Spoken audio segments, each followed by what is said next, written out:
Donc peut-être avant de démarrer la présentation, on va se présenter.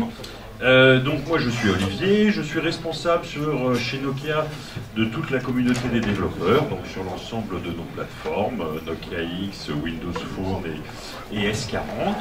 Donc j'ai la charge de faire l'interface entre l'entreprise et la communauté des développeurs. Donc aujourd'hui, on va vous présenter donc la nouvelle plateforme Nokia X. Notre présentation aura lieu avec deux parties. Donc la partie technique qui sera présentée par Nicolas, que je vais laisser se présenter tout à l'heure. Et ensuite, on vous présentera une plateforme qui s'appelle Develop. Alors c'est pas une plateforme de téléphone mobile, mais c'est une plateforme d'incentive pour les développeurs qui vous permettra de gagner tout plein de cadeaux. C'est une plateforme qui aujourd'hui est unique au monde, hein, puisqu'il n'y a que Nokia qui a ce type de plateforme, et qui rencontre un très très gros succès, puisque dans le monde il y a, si mes souvenirs sont bons, près de 60 000 développeurs qui sont actifs sur cette plateforme d'incentive et qui gagnent des lots régulièrement. En France, il doit y avoir un peu plus de 1000 développeurs inscrits. Voilà, donc je vais passer la parole à Nicolas. L'idée c'est d'avoir une session super interactive, donc s'il y a des choses qui vous semblent importantes et que vous voulez qu'on éclaircisse, qu'on revienne dessus, n'hésitez absolument pas, on est là pour vous, on a grosso modo 1h15 ensemble. On ne pourra pas tout voir dans les plus petits détails, mais je pense que l'essentiel sera abordé. Et vraiment, j'insiste, si vous avez des questions, n'hésitez pas à lever la main et à poser vos questions. Voilà, je passe la parole à Nicolas. Bonjour tout le monde, donc je vais me présenter, je suis Nicolas Delabarre. Donc j'ai rejoint Nokia France il y a 4 ans maintenant pour faire de l'animation technique, je dirais, avec la communauté de développeurs, donc pour faire des conférences, des formations. En fait, avant de rejoindre Nokia, j'étais ingénieur logiciel dans une start-up et je faisais des applications pour Nokia mais aussi pour iOS. Android, c'était les balbutiements il y a 4 ans et puis d'autres OS un peu plus exotiques comme Bada par exemple à l'époque ou des plateformes J2ME, Java Micro-Intio. Voilà, donc j'ai un background assez technique. Et aujourd'hui, je vais vous présenter sous cet angle technique la plateforme Nokia X, qui est une plateforme qu'on a lancée il y a 30 mois. 3 mois, hein, c'est super récent. Ça a été annoncé en fait à Barcelone, au 3GSM de Barcelone, donc ça date de février, fin février. Voilà. Pardon ? Le 26 février, 26 exact. février, voilà. Donc, là, c'est tout récent. Hein. Là, c'est de la nouveauté. Alors, avant d'aller directement dans la technique, je ne sais pas si on voit grand-chose en fait. Est-ce qu'il y aurait moyen d'éteindre la lumière? Peut-être qu'on verrait mieux, je pense. Non. Vous en pensez? En fait, le vert comme ça, c'est la couleur de la plateforme Nokia X. Ouais, alors là, c'est clair. Voilà, je peux faire ça maxi. Maxi. Bon. Vous arrivez à lire au fond? Ouais. Moyen, c'est moyen. Bon. Sinon, rapprochez-vous, il y a plein de place encore là devant. Bon, alors en fait, aujourd'hui, concrètement, il y a 3 produits, 3 smartphones Nokia X. Il y a le premier modèle qui est lancé en France, dont on a un exemplaire ici qu'on peut faire tourner. Voilà. Je te le donne. Donc en fait, le premier modèle, c'est un écran 4 pouces avec un processeur cadencé à 1 GHz. Ça reste quand même du dual core. On est vraiment sur des specs minimalistes parce qu'on est sur de l'entrée de gamme. L'idée, c'est vraiment d'adresser l'entrée de gamme avec cette plateforme. Chose qu'on n'arrive pas à faire, nous, Nokia, avec la plateforme Windows Phone, du fait des requirements hardware, du châssis hardware imposé par Microsoft. Donc au niveau RAM, on se base sur du 512 mégas. Voilà ce qu'on peut retenir. Là, je en parlerai plus après. Donc c'est une base Android compatible avec le niveau 16 des API Android. Donc c'est l'Android 4.1.2. On a, alors ce modèle est aujourd'hui lancé en France. Il est référencé. Il est en retail en fait. Hein. En fait, on va avoir alors là, quelques mots sur la partie commerciale. On a un lancement en 2 vagues. La première vague, c'est ce qu'on appelle nous le retail, c'est-à-dire toutes les enseignes indépendantes de la Fnac à Darty, en passant par les Cdiscount, etc. Donc le Nokia X est disponible quasiment partout dans ces réseaux de distribution. Pour la partie opérateur, on va attendre un tout petit peu parce qu'on voudrait avoir des produits un peu plus spécifiques pour les opérateurs. Aujourd'hui en plus, celui-ci est dual SIM. Voilà, ça c'est du dual SIM. Le positionnement tarifaire est d'environ 100 €. En fait, c'est 129 moins 20 d'offres promotionnelles. Et arrive au mois début juin le XL, qui est son grand frère en fait, où on a un écran un peu plus grand puisqu'on a un 5 pouces et on a un peu plus de RAM. Sur la partie mémoire. En termes de prix, le XL va se positionner aux environs de 139, 149, donc des prix très agressifs. Comme disait Nicolas, c'est en fait pour aller chercher le price point qui est en train de se développer dans la profession, qui est aux environs de 100 €, 100 $, où les gens veulent un téléphone de qualité avec un store applicatif fourni aux environs de 100 €, 100 $, et en particulier dans les pays émergents. Voilà.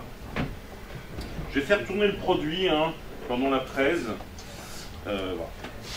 Là, c'est le X que vous voyez.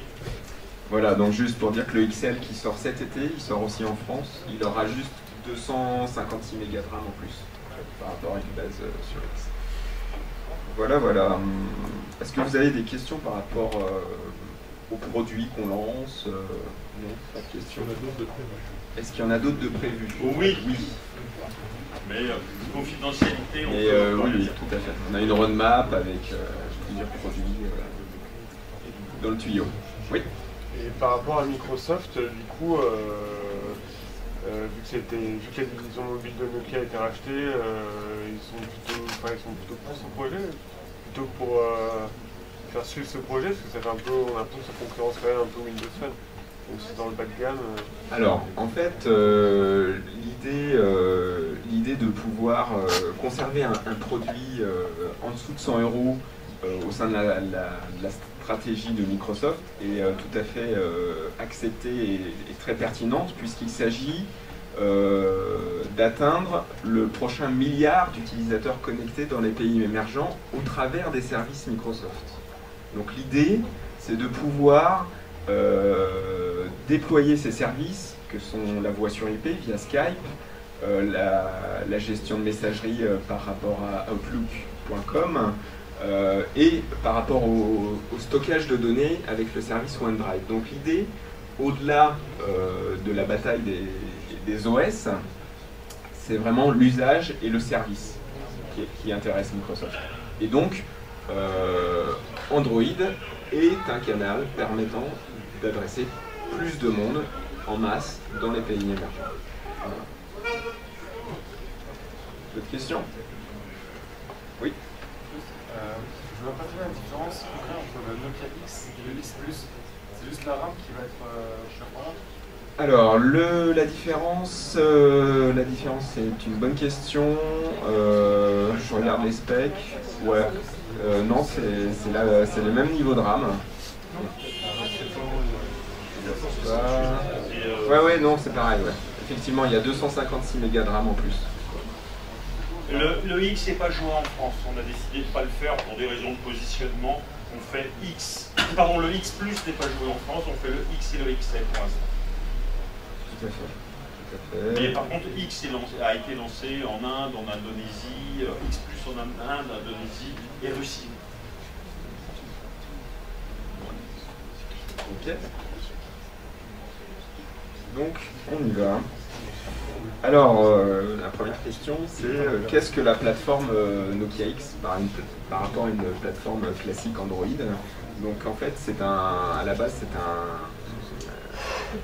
on est parti de la plateforme AOSP, Android Open Source, la version 4.1.2 en niveau d'API 16, et on a fait un fork. On a retiré les services de Google, on a mis nos services qui sont, je vais me mettre devant, voilà, de 3 niveaux. La partie, ce qu'on appelle in-app purchase, donc c'est pouvoir acheter des contenus au travers des applications et de pouvoir être rémunéré via le store, Nokia en l'occurrence. Et donc les utilisateurs finaux sont prélevés sur leur facture opérateur. In-app purchase, c'est ça, qu'on retrouve beaucoup dans les jeux principalement. On y a mis, donc on a retiré le service in-app purchase natif de Google, on y a mis le nôtre. On a retiré le service de cartographie Google Maps pour y mettre notre API IR. Alors, je ne sais pas si vous êtes familier avec IR. En fait, globalement dans le monde, il y a 2 fournisseurs de cartes. Il y a Google et il y a nous. Sachant que, en fait, Nokia a racheté il y a quelques années, 5 ou 6 ans à peu près, la société Navteq, en fait.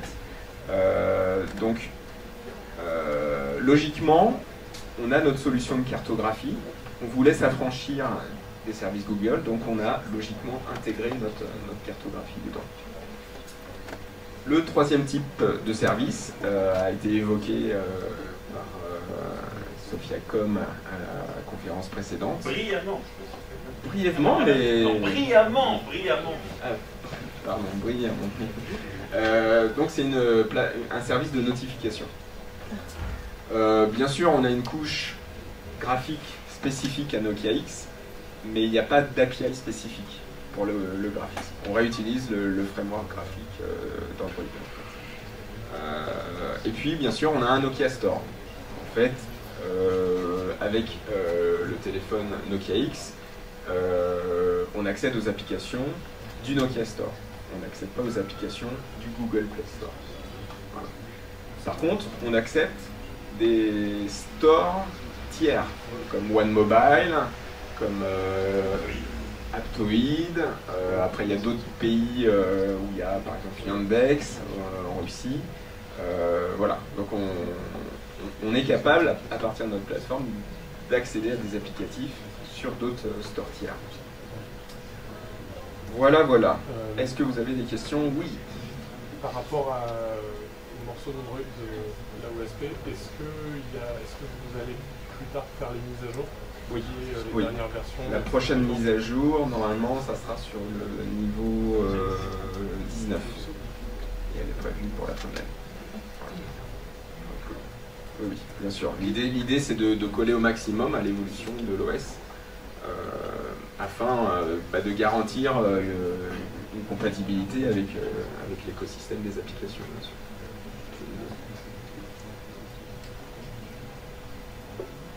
Voilà, donc là, ce slide résume ce que je viens de dire, tout simplement. On prend Android, on retire les services Google et on y rajoute nos services. Notre façon de voir les choses.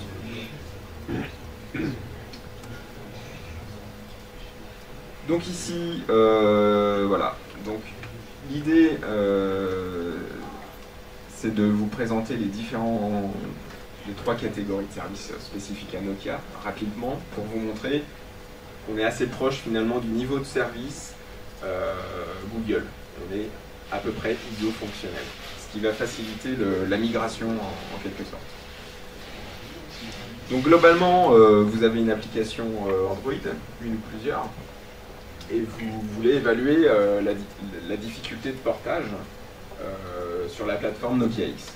C'est ça qui vous intéresse. Juste une petite parenthèse, finalement la stratégie adoptée par Nokia, avec Nokia X, est strictement identique à la stratégie adoptée par Amazon sur ces plateformes Kindle. Ils ont fait un fork Android, ils ont un store, ils ont du service de notification, l'in-app purchase, etc. Donc on est vraiment sur la même stratégie. Donc, la première chose que vous allez faire, ça va être de vérifier la compatibilité de votre application sur la plateforme Nokia X. Pour ça, on a mis un outil en ligne qui s'appelle Nokia X Analyzer, que je vais vous montrer juste après. Et globalement, vous uploadez votre APK, il va vous dire vas-y, c'est bon, tu peux publier. Non, attends, il y a quelques petits problèmes à corriger avant. C'est la première chose. Ensuite, vous allez installer le SDK Nokia X, si besoin. Quand je dis si besoin, c'est parce que vous utilisez un des 3 services Google, de paiement in-app, de Google Maps ou de notification. Vous allez devoir faire une adaptation et pour ça, on vous fournit un SDK sous forme de plugin en fait. Adaptation de l'interface graphique, il y a quelques petits réglages à faire, j'en parlerai après, notamment au niveau des polices de caractères, qui ne sont pas les mêmes,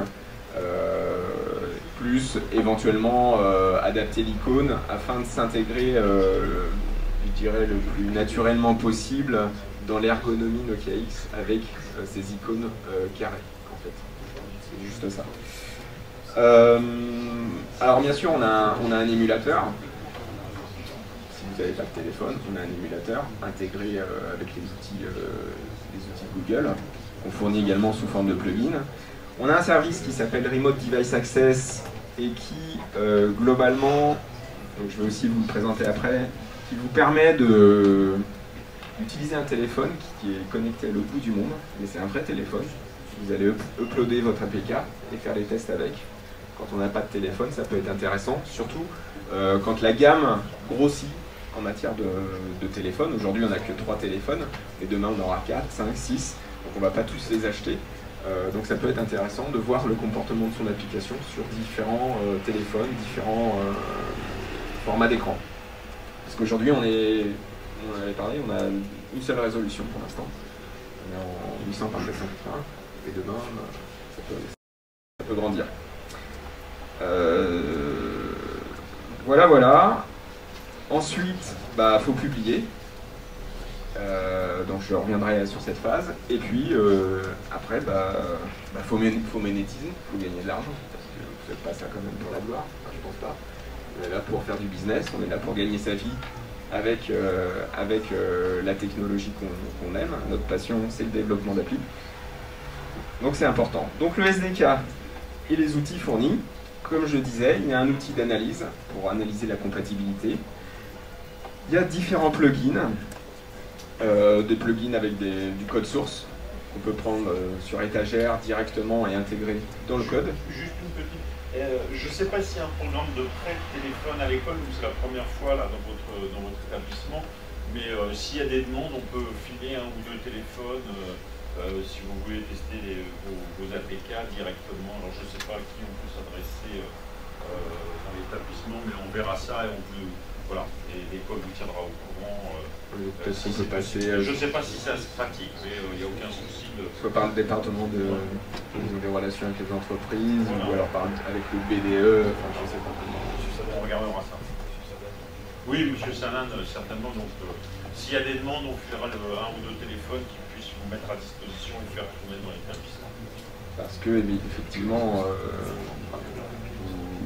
vous en doutez, un émulateur c'est bien, mais il y a un moment donné, c'est bien d'avoir un device. Surtout si on utilise des sensors comme l'accéléromètre. Voilà. Donc je disais des plugins, un émulateur bien sûr, et le service de test à distance. Donc globalement, que fait l'analyseur en ligne? Il va parser votre manifeste, tout simplement. Il va regarder les dépendances. Il va checker si vous utilisez Google Maps, si vous faites du push, si vous faites de l'in-app purchase, si vous faites du NFC, parce que le NFC n'est pas supporté par notre plateforme. Alors, les téléphones ne sont pas NFC, tout simplement. Et puis il va tester le niveau d'API, puisque si vous utilisez des API d'un niveau supérieur, forcément, ça ne passera pas. Donc, globalement, on a un site, développeur.nokia.com. Je ne sais pas si vous le connaissez, ce site. Oui. Donc vous y allez, il y a une rubrique plateforme Nokia X, compatibilité, et ici vous faites un drag and drop de votre APK. Il y a une moulinette qui tourne d'analyse et qui va vous sortir un rapport de compatibilité en vous disant là c'est bon, tu peux publier, là c'est bloquant, c'est pas possible, tu utilises une API qui n'est pas disponible sur la plateforme, il faut faire une update. Ou alors, vous utilisez les notifications Google, GCM, c'est pas bloquant pour publier. C'est-à-dire que votre application elle sera compatible malgré tout, sauf qu'elle ne recevra pas les notifications. Donc si les notifications c'est stratégique pour votre application, c'est bien de faire l'adaptation. Si c'est une fonction secondaire, je dirais, vous pouvez faire une première publication en V1 et puis faire une adaptation en V2 plus tard. Mais en tout cas, c'est une première façon de pouvoir publier. Donc voilà, donc en gros là, ici, le rapport met en lumière les parties qui ne sont pas compatibles et qu'il faudrait potentiellement modifier. Alors on a également un autre type d'analyseur, parce que là on analyse juste le manifeste, en fait on va dézipper l'APK et puis on va parser le manifeste. Il existe un analyseur de code source, donc fourni sous forme de plugin également, plugin Eclipse, qui lui, à partir des codes sources, va vous mettre le doigt et vous indiquer les changements à apporter dans votre code. Voilà, depuis, alors bien sûr, je ne l'ai pas évoqué, mais pour développer sur Nokia X, globalement, vous installez le SDK Android, hein, il n'y a pas de grande différence. Après, si vous voulez utiliser nos services additionnels, depuis notre page nokiadeveloper.com/NokiaX, vous accéderez aux différentes librairies qui sont disponibles pour les 3 plateformes de dev, Windows, Mac OS X et Linux, tout simplement. Et donc soit vous installez des librairies depuis ce site, soit vous utilisez une URL et via Eclipse, vous définissez cette URL qui va pointer et rapatrier les packages. L'avantage, c'est que ça fera les mises à jour automatiquement quand il y aura les nouvelles releases. Donc voilà un exemple qui... donc on voit rien en fait, si un peu. Donc dans les plugins, on voit qu'on a, on a 4 niveaux de package. On a le premier qui correspond à l'émulateur Nokia X, avec le skin qui va bien. On a le profil du device. On a les librairies Nokia X, Carto, Push, In-App Purchase, et on a le driver qui permet de faire du débugage en USB de manière classique. C'est somme toute appréciable. Là, c'est un petit screenshot de l'émulateur.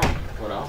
Donc, vraiment, il reprend trait pour trait l'ergonomie de Nokia X. Tout simplement, et il s'intègre avec de manière classique le gestionnaire de l'émulateur AVD. Alors, j'en ai parlé tout à l'heure, c'est le Remote Device Access, c'est le fameux service en ligne qui est gratuit, complètement gratuit, et qui permet de connecter, alors on a à peu près 150 devices connectés à l'autre bout de la planète, comme ça se passe dans un grand hangar en Finlande. On a des vrais téléphones avec des vrais abonnements réseau dedans. Et l'idée, c'est que vous vous rendiez, donc il faut un compte, vous créez un compte Nokia gratuit développeur, et vous accédez, vous allez réserver le modèle de téléphone qui vous intéresse. Alors, hop, voilà, donc là par exemple, on a choisi le Nokia X, on va le réserver pour 15, 30, 45 minutes, et on le démarre. Et globalement, ça donne ça. Donc, ça ressemble à un émulateur, c'est un vrai téléphone, et vous pouvez uploader votre fichier APK pour faire les tests. Et si, d'aventure, vous voulez tenter l'expérience Windows Phone, on supporte aussi des téléphones Lumia Windows Phone. Donc c'est un service intéressant. Bon, après, je ne vais pas vous dire que c'est aussi bien qu'un vrai téléphone. En tout cas, c'est bien pour tester tout ce qui est interface graphique. Bon, connexion réseau, ça fonctionne puisqu'on a des SIM insérés dedans. Mais c'est sûr que dès que vous interagissez avec votre environnement, il faut un vrai téléphone. Oui. Quel est l'avantage par rapport à un émulateur, notre émulateur qu'on a à disposition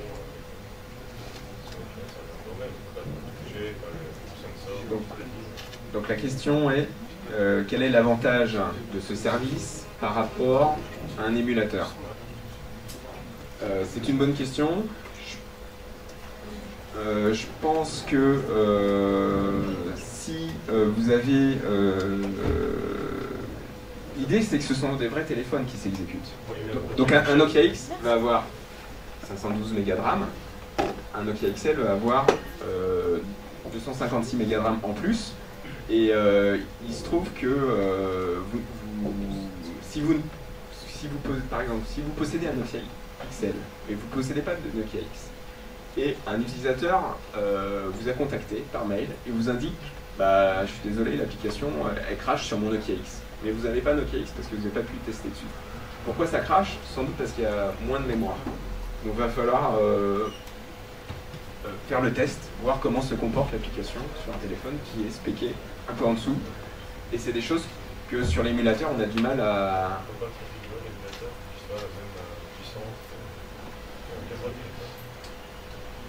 Bah, aujourd'hui, on a, je dirais, qu'un seul modèle d'émulateur. Voilà. Alors, dans les prochaines itérations, peut-être qu'on aura on pourra, avec différentes résolutions, régler la résolution d'écran, on pourra peut-être simuler la taille en mémoire. Aujourd'hui, c'est pas le cas. Est-ce que vous savez si j'ai du faire un ordinateur alors, le contact a été pris avec eux pour travailler parce que... Oui, donc la question c'était est-ce que donc la solution, alors c'est Jellymotion, est-ce que Jellymotion est compatible Nokia X par rapport à l'émulation? La réponse est pas encore, mais on travaille avec eux.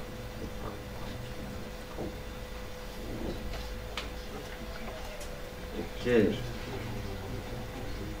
Alors, parlons des API Nokia. Donc, voilà.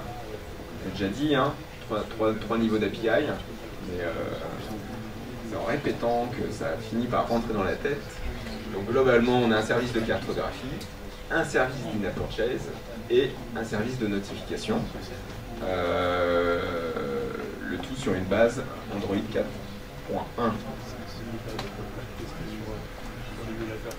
Ça, l'intérêt de se connecter aux devices qui sont à nous, c'est que les deux derniers services ne fonctionnent pas sur l'émulateur. Il faut avoir un vrai device pour communication. L'in-app purchase, alors, l'in-app purchase, on peut le tester. On peut le tester. Ah oui, on peut pas le tester sur l'émulateur. Exact. Ouais. Donc, ta remarque est pertinente. Merci. Et si le téléphone c'est un vrai processeur ARM alors qu'un émulateur c'est juste une émulation? Oui, alors bon, après, tant qu'on reste au niveau Java... Non mais quand on reste sur des choses simples, ça va. Voilà, c'est ça. Si on veut faire du code natif, c'est sûr que au niveau de l'optimisation, on peut avoir des surprises parfois. Donc ça peut valoir le coup d'avoir un téléphone de test. Tout à fait. Donc la cartographie, globalement, on offre vraiment le même niveau de service que la cartographie Google. On va même un peu plus loin, avec une vraie gestion offline. Deux mots sur la gestion offline, en fait. Oui, pardon. La cartographie IR, en fait, qui est la cartographie ex-Navtec, pour ceux qui avaient suivi le monde de la cartographie, elle a un gros avantage par rapport à Google, c'est que les cartes sont téléchargées dans le téléphone et donc on peut faire du offline. Alors le côté super sympa du offline, c'est quand je suis à l'étranger, je ne paye pas de roaming. Et si j'utilise des applications qui ont du positionnement, de la navigation pour se rendre d'un point à un autre ou pour identifier une position, avec les API comment dirais-je, de Google Maps, en roaming, ça coûte une fortune. L'avantage, c'est que je vais télécharger la carte dans le téléphone, je peux couper le data, et la cartographie va s'exécuter directement dans le téléphone. Ça, c'est un très très gros avantage.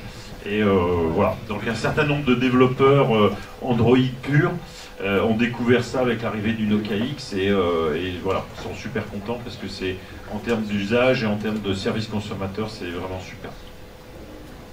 Ce qu'il faut savoir, c'est qu'au niveau implémentation, une fois qu'on a téléchargé les cartes, elles sont partagées par toutes les applications. Donc c'est vraiment le gros intérêt de cette solution. On va même un peu plus loin. Il me semble que typiquement dans le service Google Maps n'est pas intégré la recherche de points d'intérêt. Il me semble qu'il faille utiliser un web service en dehors de l'API. Je ne sais pas si vous confirmez, il me semble que j'ai pu voir cela. Nous, on est directement intégré dans notre librairie. On a un service pour faire des requêtes de recherche de points d'intérêt par rapport à une position, à une thématique, des restaurants, voilà. Donc là, c'est intégré nativement dans notre librairie. Et globalement, on est vraiment iso-fonctionnel. On a à peu près la même approche que Google. On a des cartes vectorisées, donc il est nécessaire d'avoir OpenGLES 2.0 sur la plateforme. On marche par un système d'identifiants et de jetons, parce qu'il y a ce qu'on appelle des TNCs, Terms and Conditions. On ne peut pas faire n'importe quoi avec la cartographie, comme c'est le cas avec Google, c'est le cas avec notre cartographie. Si on fait plus de 10 milliards de requêtes par jour, ça va mal se passer, on va vous contacter. C'est plus gratuit, voilà. Mais bon, avant d'atteindre 10 milliards de requêtes par jour, il en faut quand même. Voilà, donc si on veut faire de la cartographie sur l'émulateur, il est nécessaire d'avoir une connexion internet. C'est pas un souci. Et il est nécessaire de simuler la présence d'une carte SD. Voilà ce qui est intéressant de dire. Donc, en fait, ouais. Question concernant le calcul des cartes, est-ce que l'API a des conditions pour prendre en compte le fait, par exemple, de demander à l'API de dire j'ai envie de cacher toutes les cartes d'une telle région à tel niveau de détail, de forcer le caching de certaines régions. Donc la question c'est est-ce qu'on a la possibilité de sélectionner je dirais les régions géographiques que l'on va mettre en cache. La réponse est je ne sais pas. Donc je ne vais pas répondre. Je préfère ne pas répondre plutôt que dire des bêtises. Je pense que le mieux c'est d'aller sur la ressource en ligne développeur.nokia.com. Il y a une rubrique spécifique à la cartographie. Peut-être que c'est évoqué, peut-être pas. Si ça l'est pas, on a également un forum dédié à Nokia X et au service Nokia, justement. Si c'est des questions Android, on va vous rediriger vers Stack Overflow. Mais si c'est vraiment des questions spécifiques aux API, là, effectivement, il y aura quelqu'un qui va vous répondre. Si vous parlez anglais, je pense que vous parlez tous anglais, ou en tout cas, vous tapez tous anglais. Il n'y a pas de souci. Au pire, vous me contactez et on regarderai en interne. Donc, il faut une clé pour utiliser l'API de manière classique. Et pour ça, il faut se rendre sur le site qui est le site de publication d'applications. Publish.nokia.com. Donc, il faut au préalable un compte de publisher. C'est gratuit. vous créez un content item. Un content item, c'est une application. Ça peut paraître bizarre, un content item, c'est quoi? C'est une application. Et globalement, quand vous créez une application, il y a différents onglets. Donc vous allez pouvoir uploader votre APK, mais on n'en est pas encore là quand on commence son appli. Il y a un onglet spécifique à la cartographie, où là, vous allez pouvoir cliquer hop, ici, ce bouton qui s'appelle, donc ouais, je n'ai pas menti, hein, les onglets, tac, tac, tac, et il y a un onglet Earmaps, où vous allez pouvoir cliquer là, et il va vous générer ce dont vous avez besoin dans l'application. Vous allez utiliser dans le manifeste, comme pour Google. Vous avez l'application ID et vous avez un token. Et donc vous prenez ces valeurs, vous les intégrez dans le manifeste de votre application. Donc, comment fait-on quand on a notre application qui utilise déjà Google Maps et qu'on veut la porter sur Nokia X? Je vais dire ça dépend en fait. Ça dépend de la version que vous utilisez. Soit vous aimez bien coder et vous allez utiliser directement, vous allez retirer la partie Google Maps et utiliser vraiment l'API Maps, première solution. Soit vous n'avez pas beaucoup de temps, à ce moment-là, Nokia a mis en place des wrappers. Un wrapper pour l'API Google Maps version 1 et un wrapper pour l'API de Google Maps version 2. En gros, le wrapper, c'est quoi? Eh ben, c'est une librairie qui va utiliser exactement le même namespace. Donc, globalement, vous allez juste modifier votre manifeste et les noms des API et les imports sont exactement identiques. Et c'est derrière nous, Nokia, nous avons fait la glue pour mapper l'API Google sur nos services Earmaps. Voilà, c'est ça l'idée, en fait. Et ça se fait, moi, je connaissais, je vais être honnête, je ne suis pas du monde Android à la base. J'ai pris l'exemple Google Maps d'Android, je l'ai mis dans mon projet. J'ai remplacé dans le manifeste la référence à la librairie. Et ça a compilé et en 10 minutes, j'ai exécuté l'exemple, le sample code Google Maps dans l'environnement Nokia X. Donc c'est assez puissant et c'est surtout très rapide pour se faire la main et rapidement porter son application sur Nokia X. Voilà ce qu'il est important de dire. Alors bien sûr vous pouvez adopter, parce que vous allez me dire ouais mais alors c'est bien, mais moi j'ai déjà un APK à gérer pour le Google Play, alors il faut que je gère un APK spécifique à Nokia X. C'est discutable. C'est discutable. Soit vous préférez gérer vraiment deux binaires différents, soit vous voulez gérer un seul binaire, auquel cas il va falloir utiliser des flags de compilation et globalement utiliser la bonne librairie en fonction de la plateforme. En fait, ça va dépendre à la fois si c'est votre application, c'est vous qui décidez, mais si c'est un client, souvent c'est le client qui décide parce que c'est lui qui potentiellement fait la gestion du cycle de vie de publication et dans ce cas-là, il faudra se plier aux contraintes du client. Voilà. Mais les deux sont possibles. Le paiement. Alors le paiement, la force de Nokia, c'est de travailler sur un certain nombre de marchés avec différents opérateurs. Donc l'idée, c'est de pouvoir faire payer les utilisateurs et qu'ils soient facturés sur leur facture opérateur. Et à la base, Nokia X, la plateforme X, c'est pour adresser les pays émergents. Dans les pays émergents, parce que vous allez me dire, ouais, mais alors on ne peut pas acheter une application. C'est vrai, on ne peut pas acheter une application. Sur Nokia Store, les applications payantes, il n'y en a pas. Elles sont gratuites ou elles sont freemium. Pourquoi ce choix initial? C'est parce que dans les pays émergents, ils n'ont pas de carte bancaire. Et donc c'est plus facile d'acheter et d'être facturé sur sa facture directement.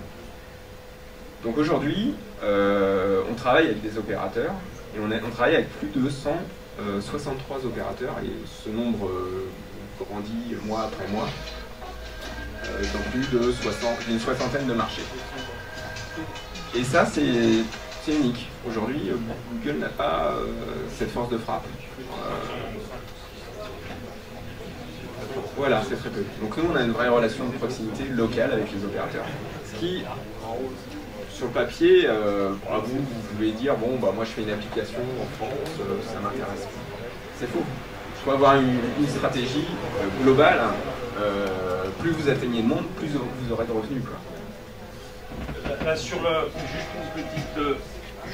peut-être une petite parenthèse, enfin, quoi que ce soit pas une parenthèse, c'est peut-être un chiffre. Lorsqu'on a la même appli dans le même pays, qu'on passe par du billing opérateur ou directement par un achat carte bleue, on multiplie par 6 les revenus pour le développeur avec du billing.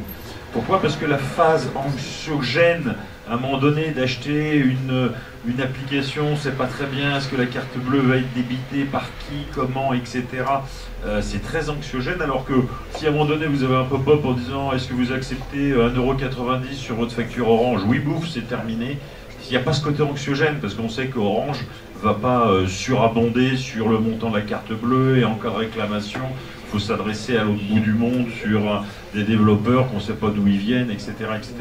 Donc on multiplie par 6 à 8 le revenu pour le développeur en passant par de l'opérateur billing. Et lorsqu'on explique ça à des gros studios de développement et de jeux ou autres, ben voilà, ça c'est quelque chose qui compte énormément, parce que pour le développeur, le ratio, en fait, le partage de revenus, 70-30, est conservé. C'est Nokia qui gère la partie avec l'opérateur. Voilà. Vous gardez toujours le même revenu.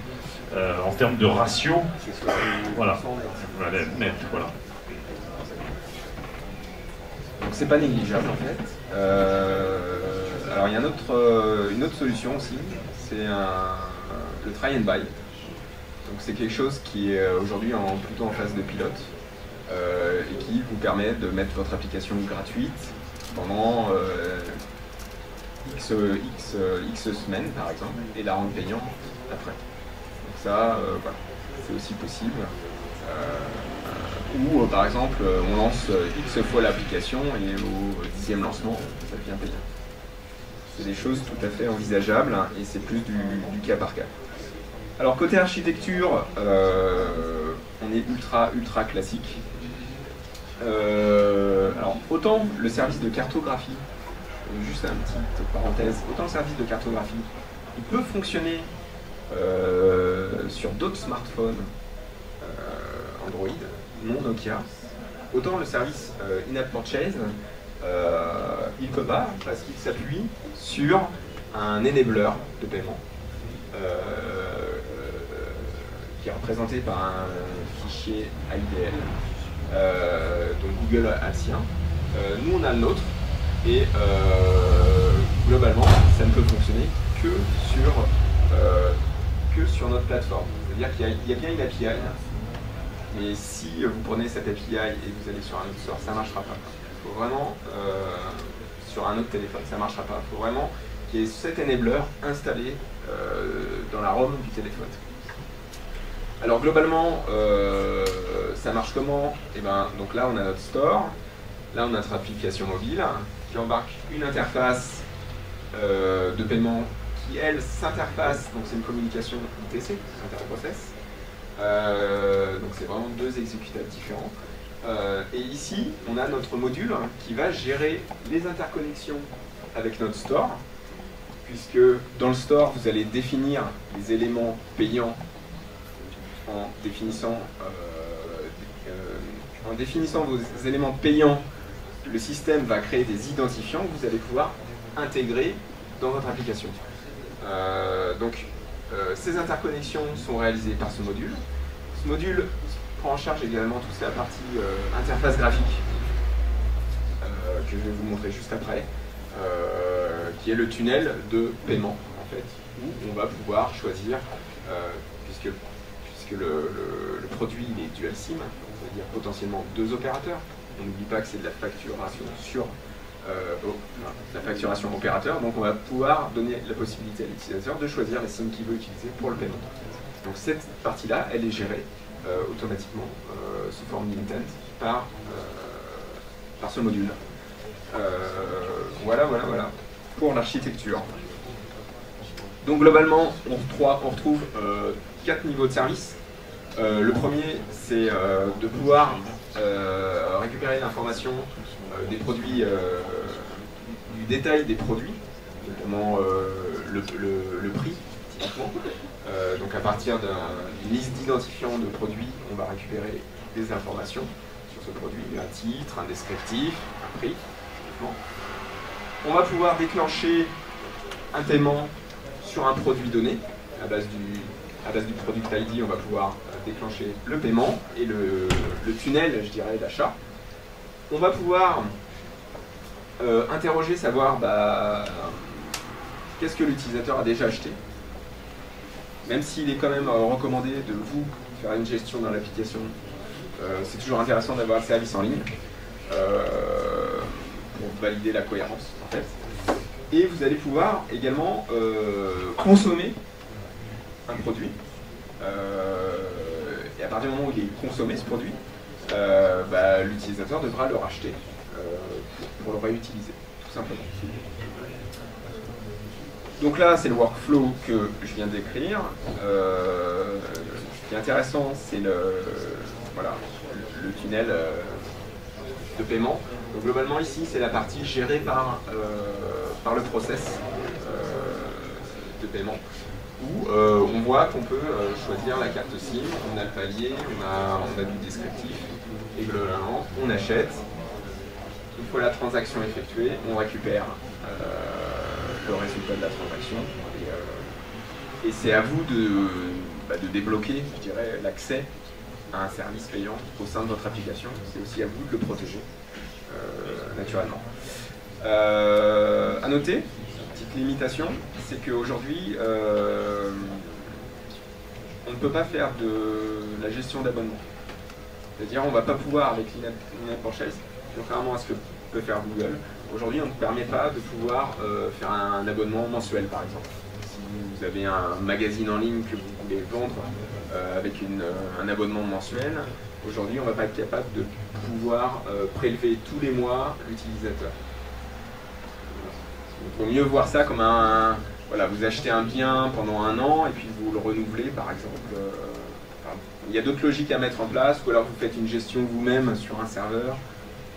Mais globalement, voilà, c'est une restriction qu'il faut connaître. Alors bien sûr, quand vous faites vos tests, vous n'allez pas payer à chaque fois. C'est un peu dommage. Donc en fait, on a des identifiants de tests, de produits, que vous pouvez appeler pour faire vos tests, tout simplement. Voilà. Est-ce que vous avez des questions sur le paiement? Non. Pas de question? Oui. Alors je sais pas si vous l'avez déjà vu, mais combien le développeur touche réellement lorsqu'il vend une application? 70%. 70% net. C'est ça. 70% net. Ça me fait penser à un truc que j'ai pas évoqué, mais quand vous définissez vos items que vous voulez vendre sur le store, le fameux product ID, vous allez définir non pas un prix, mais un palier, en fait. Un palier logique. Pourquoi? Parce que on va adresser différents marchés, en général, où c'est pas la même monnaie. Et donc il y a des conversions, des taux de conversion à pratiquer. Et donc, ces taux de conversion il y a une table qui est disponible, qui s'appelle Billing Matrix, qui est disponible sur developer.nokia.com, et qui vous dit, voilà, le palier 1, c'est tant d'euros pour la France, mais c'est tant d'euros pour, je sais pas, pour la Pologne, ou pour le Vietnam, ou voilà. Donc en fait, c'est super important ça. C'est une abstraction en fait. Ouais, c'est super important Il va parce vous qu'à partir du faciliter la vie. moment où on a affaire à des plateformes mondiales, comme d'autres fabricants, mais voilà, ça se mondialise et il faut raisonner au niveau mondial. 1 euro pour nous, on sait ce que c'est 1 euro. Pour un Vietnamien, ça n'a pas la même valeur. Parce que déjà, ce sera en dollars. Et que bah, quand au Vietnam, le salaire moyen doit être peut-être de 90 $ ou de 100 $, bah, 1 euro, c'est beaucoup d'argent. Donc voilà, il faut, et le système convertit en permanence et tient compte des effets de change et du pouvoir d'achat local. Donc nous, on a cette connaissance, on fait bénéficier de cette connaissance. Si le gars, c'est très marrant parce que quand on regarde nous les statistiques de téléchargement de paiement, ça ne veut pas dire que parce qu'au Vietnam ils ont un pouvoir d'achat qui est moindre, il n'y a pas de téléchargement. Je dirais au contraire parce que eux, s'acheter un jeu sur leur téléphone portable, c'est voilà, c'est le cadeau de Noël ou c'est l'achat du mois. Voilà. Donc c'est le rapport à l'utilisation, à l'usage d'un smartphone est complètement différent. Mais pour le développeur, ben, lui, c'est transparent. Lui, l'important, c'est d'avoir du revenu clair. Ok. Le push. Donc, je pense que vous êtes tous des experts push maintenant. Vu la supersession qu'on a eu avant. Globalement, le push Nokia, il est ultra classique. Donc vous avez deux niveaux d'API. L'API pour le téléphone et votre application. Et l'API pour votre serveur tiers qui va s'interconnecter avec notre serveur de police. Notre serveur de notification. Donc globalement, ça marche comment? Eh bien, tout simplement, vous allez aller sur notre service en ligne, qui est accessible depuis developer.nokia.com, où vous allez créer un service. Et en créant ce service, on va vous attribuer un identifiant qu'il faudra, qui s'appelle Sender ID, qu'il faudra intégrer dans votre application et qui sera utilisé par votre application pour s'enregistrer auprès de notre service. Et en retour, on va vous renvoyer un registration ID. C'est exactement comme le GCM, registration ID, que depuis l'application mobile, vous pourrez envoyer sur un serveur tiers, votre serveur tiers, et utiliser pour envoyer des notifications sur des téléphones ciblés. Voilà. Donc c'est exactement la même approche que GCM. Il n'y a pas de surprise. Je dirais que les seules différences, c'est qu'on n'est pas... Voilà, on supporte un sous-ensemble, on ne supporte pas par exemple les notifications user, typiquement, qui permettent d'avoir une seule fois la notification quand on a plusieurs appareils. Et on ne supporte pas le protocole XMPP, qui permet de faire du push depuis l'upstream, en fait, tout simplement. Et donc du push typiquement entre devices. Voilà. Donc on reste dans une utilisation classique du push malgré tout. Donc voilà. Donc globalement, Nokia offre une API à utiliser avec votre application. Une API serveur, JSON, classique, avec des payloads de 4K, classique. Voilà. On formate le texte de manière classique. Voilà. Donc là, en gros, c'est ce que j'ai dit. Donc vous avez, voilà, on met à disposition sur le lien console.push.com. Globalement, c'est une page web de test qui va vous permettre de tester l'envoi depuis l'interface web. Si vous n'avez pas de serveur dans l'immédiat, vous allez pouvoir renseigner les registration ID, envoyer le payload, et ça va arriver sur le téléphone de manière automatique. Alors, il faut penser à fournir la clé d'autorisation, parce qu'en fait, quand vous allez... Alors, je vais essayer, non, j'ai pas la capture d'écran. Bah non, je l'ai pas, dommage. Globalement, quand vous allez créer un service, on va vous générer un sender ID et une authorization key. deux chaînes de caractères, globalement. Sender ID utilisé par l'application mobile. L'Authorization Key utilisé au moment de l'envoi des payloads, tout simplement. Vous spécifiez, vous pouvez même, voilà, typiquement si vous n'avez pas de serveur, vous utilisez un type client type curl, vous spécifiez en paramètre l'Authorization Key, le payload, et c'est parti. Et dans la doc développeur.nokia.com, il y a des exemples, il y a tout ce qu'il faut. Je vous invite à aller voir, c'est super simple. Voilà, voilà. Je vais accélérer parce que je vois que le temps passe et je parle beaucoup. La UI, ouais. Alors il n'y a pas grand chose à dire, si ce n'est que on ne supporte pas la police Roboto, la police classique Android. On supporte la police Nokia Pure Text, qui est un poil plus longue. Donc, ouais, voilà, c'est exactement ça, c'est la guerre des brevets. Donc globalement, voilà, je vous invite, en général ça passe, mais il peut y avoir des petits overlaps, des petits textes tronqués, voilà, faire un petit check de son application avant de publier.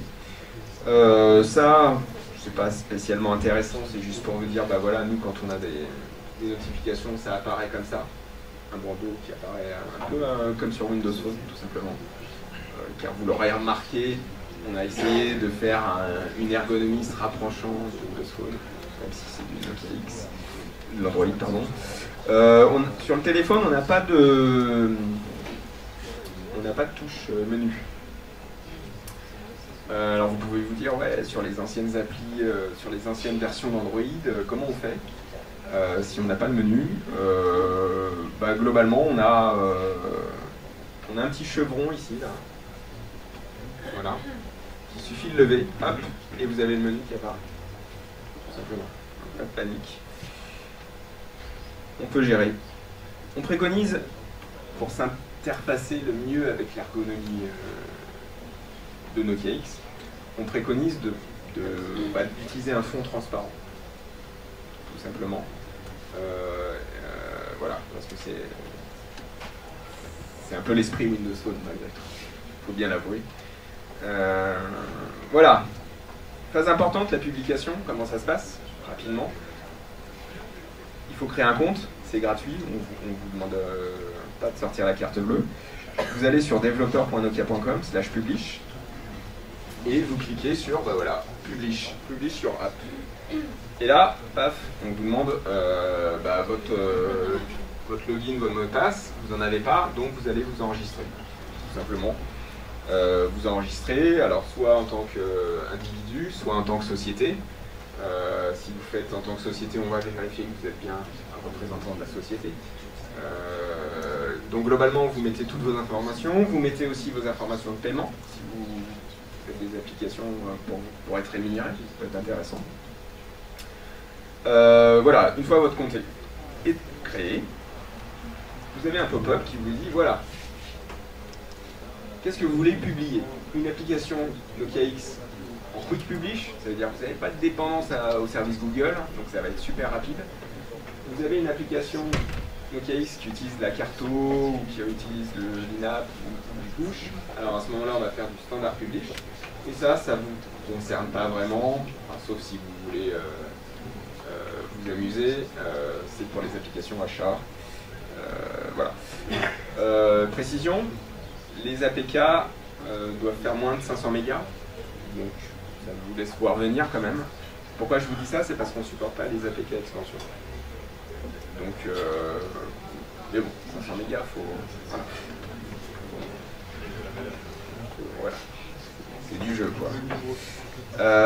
Globalement, vous allez, donc je disais, quand vous publiez, vous uploadez votre APK de manière classique, vous ajoutez de la description, des mots-clés qui vont vous permettre de faire remonter votre application sur le client store, pour les recherches des clients.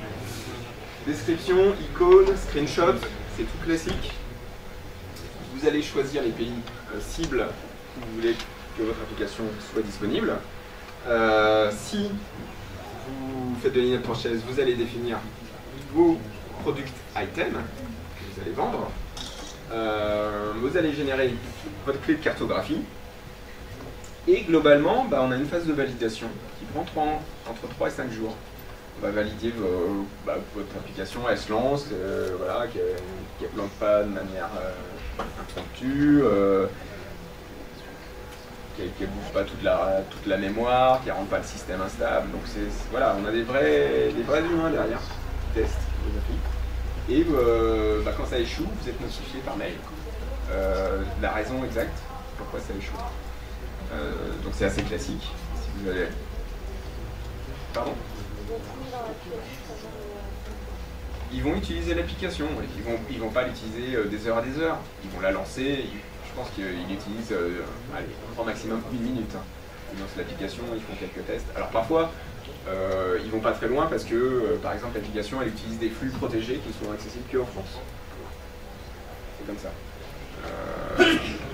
Mais globalement, voilà, on a quand même des vrais humains. On va pas vous bouler parce que votre icône elle n'est pas dans l'esprit Nokia X. Pas de souci. Autre point, on valide aussi les purchase items. On valide que, par exemple, dans la description d'un élément que vous achetez, vous vendez, pardon, voilà, il n'y a pas de gros mots, par exemple, il n'y a pas de mots racistes, voilà, il y a de l'éthique derrière quand même. Voilà, et je vais laisser la parole à Olivier. Voilà, juste quelques liens utiles, donc celui-là je pense que vous le connaissez, c'est pour le SDK Android. Tout ce que j'ai évoqué ici, brièvement, est accessible de manière plus détaillée. Ici, vous avez de la doc, vous avez des exemples de code, vous avez plein de choses. Et puis bien sûr le lien pour publier votre application. Et puis aussi, nous, Nokia France, on travaille avec la communauté finalement, on l'anime, on fait des événements, voilà, parfois il y a des concours, on a une page développeur, donc c'est plateforme agnostique, je dirais, ça cible aussi bien Windows Phone que Nokia X. On a un compte Twitter, un blog, et puis quelle transition! Voilà, formidable. Voilà. Alors, je fais Pendant mon switch de PC, est-ce qu'il y a des questions par rapport à la présentation de Nicolas ou tout est clair?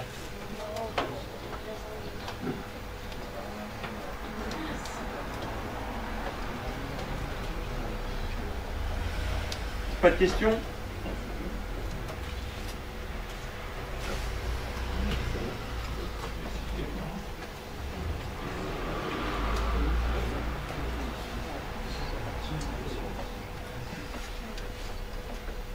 Une question. Il y a une question.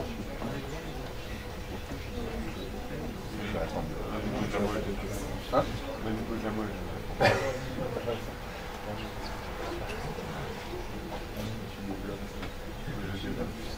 Ah ouais? Oui, il y avait une question. En fait, tout à l'heure, vous avez dit que donc les applications étaient toutes gratuites, etc. Et donc tout était en freemium. Et est-ce que pendant votre phase de test, vous allez justement tester que le développeur a bien débloqué ce qu'il a acheté, ce genre de choses? Parce qu'au final, comme c'est au développeur de débloquer ses composants, il peut faire ce qu'il veut. Au final, il peut très bien faire vous achetez ça et puis au final je le développe pas. Je sais pas si vous voyez ce que je veux dire. Oui, alors la question finalement c'est est-ce qu'il y a un contrôle? Ouais. Le contrôle qualité est élevé, quoi. Enfin, c'est surtout au niveau au niveau du développement. Et est-ce que ça c'est une façon de checker qu'on n'achète pas quelque chose qui n'est pas au final valide derrière? Donc la question c'est plus d'un point de vue utilisateur finalement. Ouais. C'est-à-dire est-ce que quand j'achète quelque chose dans une application, est-ce que je suis garanti C'est ça que ça marche. d'avoir accès à la fonctionnalité. Mais la question, finalement, elle n'est pas spécifique à Nokia X, elle est plus large. Je dirais ça dépend sur Google Sens, sur iOS aussi. Il faut spécifier ce que fait chacun des éléments de la plaquette. C'est un petit peu le cas, nous, puisqu'on fait aussi de la validation des éléments achetables, payants. On a une phase de validation de 3 à 5 jours, donc on va le tester, bien évidemment. Après, il y a toujours une partie subjective, je dirais, quant à la nature du bien qu'on achète. Les gens qui valident derrière, bon, ils vont se fier à la description mise par le développeur. Mais bon, il y a toujours une partie d'incertitude, je dirais. Il y a quand même un contrôle qui est fait. Après, il y a le rating. Parce que si les clients... Il y a la réputation, ouais. La réputation. Après, automatiquement, l'appli sera mal notée et les gens déserteront. L'appli, elle est mal notée, donc elle retourne dans les classements. Et au niveau du filtrage des contenus, en termes d'application qu'on peut déposer, c'est niveau Apple, c'est niveau Android, c'est en dessous pour l'instant, ça va changer dans le futur. C'est entre Android et Apple. En fait, on a un guide qui s'appelle Content Guidelines. Parce qu'aussi en fonction des pays. Tout ce qui est caractère pornographique, raciste, etc. Voilà. Mais donc vous allez plus loin que juste la légalité quand même. La légalité, c'est-à-dire non, en général. C'est autorisé ou pas? Non, en général. Non, c'est pas autorisé. Mais bon, globalement, ouais. Donc globalement, on respecte. On respecte les lois. Il y a certains pays où c'est encore plus sévère que d'autres. Oui, bien sûr. Mais on respecte la législation locale. Voilà. Sur une appli. Vous allez plus loin, parce qu'en France, vous n'autorisez pas. Non, parce que automatiquement. Oui, vous faites comme les autres. Alors, je pense que parce qu'on quand on publie une application, on va définir un âge. Et voilà, si on définit 18 ans, bon, on peut mettre des choses. Allez, on arrête ce discours-là. Voilà. Non mais t'as raison, c'est une catégorie. Ouais, en tout cas, c'est une catégorie qui marche bien. Peut-être un autre marketplace, voilà, tout à fait. savoir. T'as raison, c'est une catégorie qui fait vendre en général. Voilà. Allez, dernière ligne droite, 10 minutes pour vous présenter en fait la plateforme Develop, qui est la plateforme d'incentive pour les développeurs, et puis pour vous présenter le challenge de l'été, et en partenariat avec le SGI. Donc alors déjà juste une question, est-ce que quelqu'un connaît la plateforme d'incentive? Non, personne? Ouais, toi? Ok. T'as déjà sévi, t'as déjà des points, des choses comme ça? Non? Ok. Donc alors c'est super sympa, c'est une plateforme qui s'appelle Develop, vous pouvez la trouver sur le net, ça s'appelle develop.com, c'est très très simple. Et le principe en fait c'est que vous avez un certain nombre de challenges.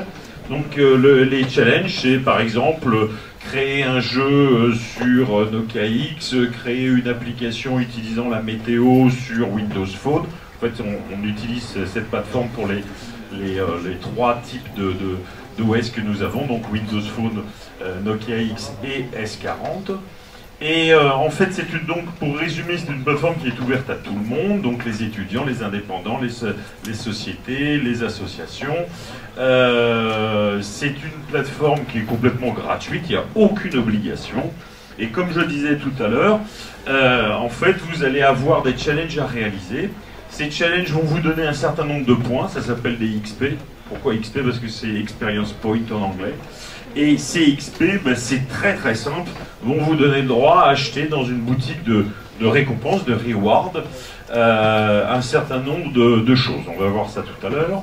Ça, c'est un point super important, c'est qu'on est dans le cadre de challenge. C'est-à-dire qu'à partir du moment où on vous dit réaliser un jeu, vous réalisez un jeu, vous avez automatiquement vos points. C'est-à-dire qu'il n'y a pas de notion qualitative sur le challenge, c'est-à-dire qu'on ne va pas dire c'est les 3 meilleurs jeux, les 5 meilleurs jeux, c'est des challenges qui sont totalement ouverts. On va vérifier les fonctionnalités de l'application, mais il n'y a pas de jugement subjectif sur le challenge pur. Alors ça, c'est pourquoi? Tout simplement parce que L'idée, c'est de récompenser l'ensemble des développeurs à partir du moment où les différents items du challenge ont été respectés. Vous avez automatiquement les points. Voilà. Alors, qu'est-ce qu'on a dans le catalogue? Alors, dans le catalogue, on a plein de choses. Alors, bien évidemment, on peut avoir l'ensemble des téléphones et smartphones de la marque de Nokia, donc les accessoires aussi. Mais on a plein de rewards autour des... Ça marche très très bien. Les développeurs en sont super friands. C'est des cartes prépayées avec des chèques cadeaux Amazon. On a fait rentrer récemment des chèques cadeaux Ryanair. Donc vous achetez des miles sur Ryanair, vous permettant de voyager à l'œil. Et puis vous avez aussi un autre type de comment dirais-je, d'achat possible. Hein. C'est à votre convenance. C'est tout ce qui est autour du management des services centriques de vos applications. Donc vous pouvez acheter des mises en avant sur le store, vous pouvez acheter du coaching de design, vous pouvez acheter un certain nombre d'outils de développement directement avec vos points.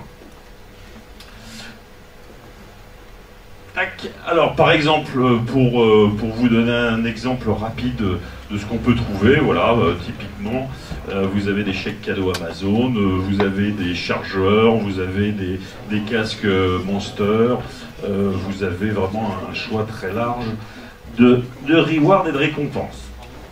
Alors la plateforme, bien évidemment, c'est fait pour incentiver les développeurs, mais c'est aussi une plateforme, c'est aussi un canal de communication et d'information. Comme je vous disais tout à l'heure, en France, il y a un peu plus de 1000 développeurs qui sont inscrits, qui sont actifs. Et dans le monde, il y en a près de 60 000. L'idée, c'est d'avoir aussi un forum qui est associé. Il y a pas mal de choses. C'est très convivial et très sympa. Donc ça, on va passer. Donc alors, le truc qu'on a mis en place et qui va nous servir de support à notre partenariat, c'est donc un challenge qui est un challenge local, c'est-à-dire en français, parce qu'il y a deux types, il y a des challenges locaux et des challenges globaux, donc vous pouvez jouer et participer à l'ensemble des challenges. Donc le challenge en question, c'est le challenge de cet été. C'est très simple, il suffit de publier une application Nokia X autour de comment dirais-je, avant le 30 juin, donc il y a un délai, le deadline c'est le 30 juin. Pour ça, vous avez en fait 500 points qui vous sont attribués et vous avez 10 applications maximum par développeur. Donc vous pouvez en publier une, vous pouvez en publier deux, vous pouvez en publier trois. C'est à votre convenance et surtout avec le nombre de, comment dirais-je, d'applications que vous avez disponibles. Par rapport à ça, on rajoute une couche, si vous voulez, en termes d'incentive. C'est-à-dire que vous avez 3 catégories, donc vous publiez n'importe quelle catégorie, vous avez les 500 points par application, et ensuite, si vous êtes dans la catégorie de la météo, des jeux et proximité, voyage et proximité, pardon, je vais y arriver, et jeux, en fait, on vous donne 3000 points supplémentaires si on juge l'application selon les critères d'ergonomie, je vais y arriver, originalité et qualité par rapport à cette application. Voilà. Donc, vous avez l'ensemble des points, et ensuite, c'est le côté sympa, vous avez un booster, un jackpot par rapport à l'Android Dead aujourd'hui, c'est-à-dire que tous les points sont multipliés par 2, c'est-à-dire qu'à la place de 500 points, vous avez 1000 points. Alors, pour vous donner une idée, les premiers téléphones, c'est grosso modo environ 5000 points. Donc avec ce challenge, vous publiez 5 applis, vous avez grosso modo un téléphone. Voilà. Grosso modo, ou un chèque cadeau de 50 € Amazon à quelque chose près, il faudrait vérifier, mais on doit être là. Alors, pour vous identifier, c'est super simple. Vous nous envoyez un mail à développeur@microsoft.com. Vous nous dites, vous vous identifiez avec votre compte développe. Vous nous donnez le nom des applications que vous avez publiées dans votre challenge. On vous serait donc identifié manuellement. C'est notre équipe qui est derrière l'adresse mail. Et au moment où vous allez, où les points vous seront attribués avec la validation des challenges, ben on vous enverra un petit code. Voilà, vous mettrez ça sur le site et automatiquement vous aurez le doublement de vos points. Voilà, voilà. C'est super simple, vous avez jusqu'au 30 juin. Si vous voulez participer, c'est super cool, ça vous fera des beaux cadeaux pour les vacances. Et en tout cas, moi je vous conseille quand même d'aller voir la plateforme, de regarder, parce que si c'est pas pour maintenant, ça peut être pour plus tard. C'est quelque chose qui marche super bien et c'est unique. Il n'y a que Nokia qui a ce type de plateforme aujourd'hui pour incentiver les développeurs. Je fonce parce qu'après on va être en retard. J'ai encore 5 minutes. Cette presse-là, on va la donner à Frédéric Sansan, qui vous la mettra par sur l'intranet. Vous avez l'habitude là-dessus. Et puis, voilà, c'est à peu près tout. Nicolas, vous avez présenté les différents réseaux. Et puis, voilà. Moi, je vous remercie pour vos attentions. Je vous remercie d'avoir participé à l'atelier. Puis, encore quelques minutes si vous avez des questions spécifiques sur cette partie de challenge et de reward. Et votre feedback, qu'est-ce que vous avez pensé de la session? Bien? Bon, écoutez, super. Merci à vous, bonne continuation, et j'espère à bientôt.